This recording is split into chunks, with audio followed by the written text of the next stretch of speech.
ನಾವಿಲ್ಲಿ ನೋಡ್ತಾ ಇರುವಂಥದ್ದು ದೃಶ್ಯ ಒಣ ಮೀನು ಸುಡುವಂಥದ್ದು.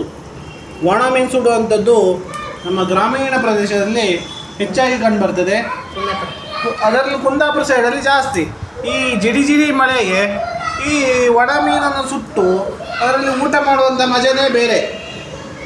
ಈ ಥರ ಒಣ ಮೀನು ಈ ಥರ ಸುಟ್ಟು ಈ ಪ್ರೊಸೆಸಿಂಗ್ ಆದ ನಂತರ ಈ ಥರ ಆಗ್ತದೆ. ಸ್ವಲ್ಪ ಜಾಸ್ತಿ ಕಟ್ಟಿ ಹೋಯ್ತು, ಅಡ್ಜಸ್ಟ್ ಮಾಡ್ಕೊಳ್ಳಿ.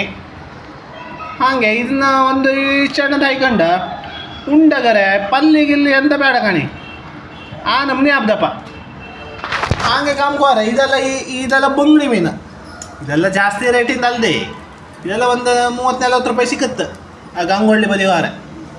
ಇದು ಚಾಟಿ ಮೀನು ಕಣಿ. ಒಂದು ಮೀನಿಗೆ ಒಂದು ಸುಮಾರು ಒಂದು 800 ರೂಪಾಯಿ ಇರೋದು.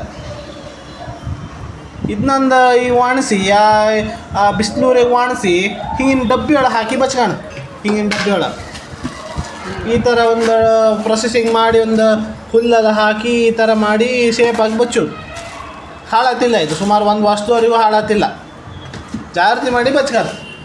ಇದು ಗೆಂಡ ಅನ್ನೋದು ಈ ಗೇಟಿ ಅಂತವ್ರು ಸುಟ್ಟ ಸಿಟಿ ಸೈಡಾಗೆಲ್ಲ ಗೆಂಡೆಲ್ಲ ಸುಟ್ಟ ಆಮೇಲೆ ಗೆಂಡು ಮಾಡಿ ಹಗೂರು ಸುಡ್ಕಿದ್ದು.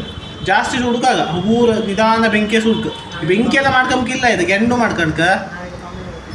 ನಾವೀಗ ಬೊಂಬೈದಾಗಿತ್ತು ಹಂಗಾಗಿ ಎಂತ ಮಾಡೋಕ್ಕಿಲ್ಲ ಅಲ್ಲ. ಹಂಗೆ ಒಂದು ಹಂಚಿಗೆ ಗೇಟಿ ಸುಟ್ಟು ಮಾಡೋದು, ಮತ್ತೆಂತ ಮಾಡೋದು, ಸೌದಿ ಗಿೌದಿ ಅಂತ ಇತ್ತ ಇಲ್ಲ. ಹಂಗೆ ಹಿಂಗೆ ಮಾಡೋದು. ಇದೊಂದು ಒಳ್ಳೆ ಇದು ಬಜ್ಜಿ ಗಿಜ್ಜಿ ಎಲ್ಲ ಮಾಡ್ಕಿದ್ದು ಮತ್ತು ಒಳ್ಳೇದು.